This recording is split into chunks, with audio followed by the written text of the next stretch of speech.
35 aventures intérieures pour grandir heureux et zen. Il parle de cette fabuleuse aventure que vivent les enfants au quotidien et leur besoin fondamental d'amour et de lien.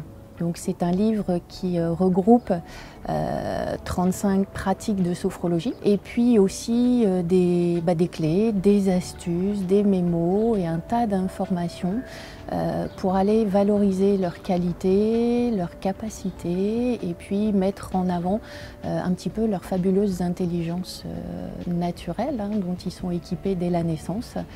Alors, 35 aventures intérieures pour grandir heureux et zen s'adresse autant aux parents, en fait, pour avoir des clés, pour amener un petit peu une nouvelle écologie dans les familles, qu'aux professionnels de la petite enfance et puis aussi aux sophrologues qui se spécialisent dans l'accompagnement des enfants. Que l'on soit parent ou professionnel de la petite enfance, on a souvent des carences en fait de compréhension par rapport au comportement de l'enfant qui sont liées à leur développement et la maturité de leurs émotions et de leur cerveau. Donc il y a un tas d'informations aussi. On y trouve des exercices de sophrologie faciles, ludiques, applicables bien entendu dans un quotidien bien rempli, que ce soit pour les parents ou pour les professionnels de la petite enfance.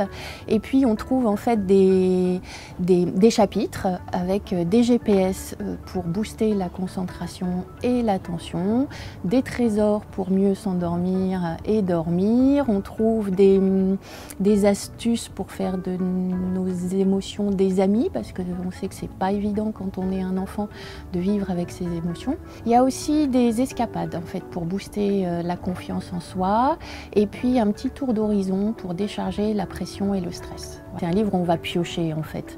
On va dans les thématiques dont on a besoin pour accompagner l'enfant et du coup ça peut être une aide pour mieux dormir ou une aide quand il y a trop d'émotions, trop de stress.